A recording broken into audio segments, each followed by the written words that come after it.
แล้วคนก็เฮ็ดแบบนี้เนาะพี่น้องเนาะแบกมารวมกันเนาะแล้วก็มาใส่กระสอบแล้วก็ยกขึ้นใส่บ้านเป็นปะเอาดู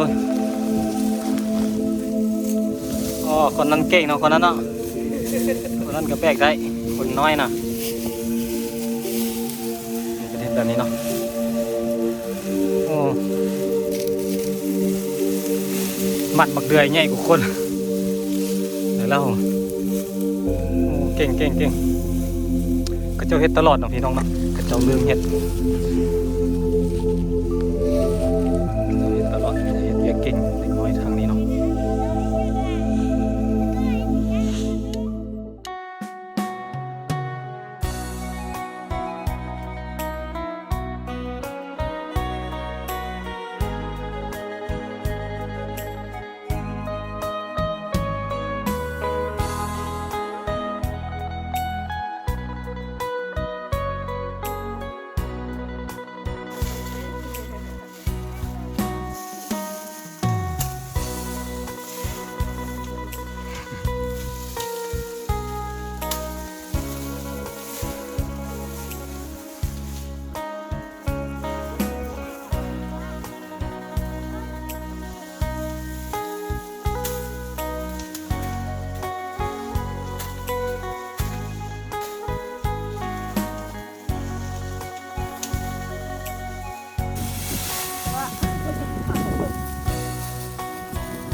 นี่ก็คือบรรยากาศยามแรกเนาะ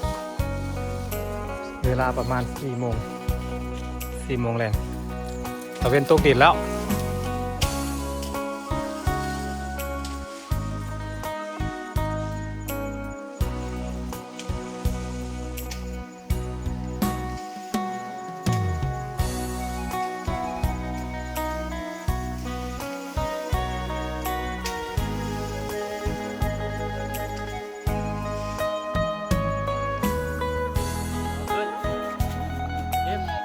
ทำหุ่งซุกเนาะ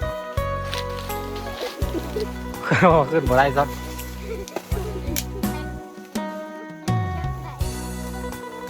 ขึ้นมาได้ก็หาไม้ทางเอาคนหนึ่งทางครับ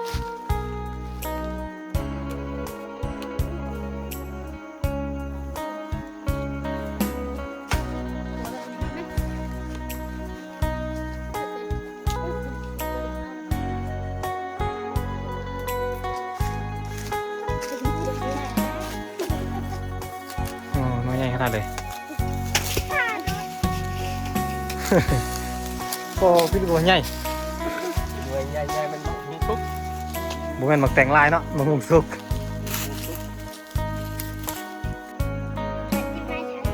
หุ่งซุกหวาน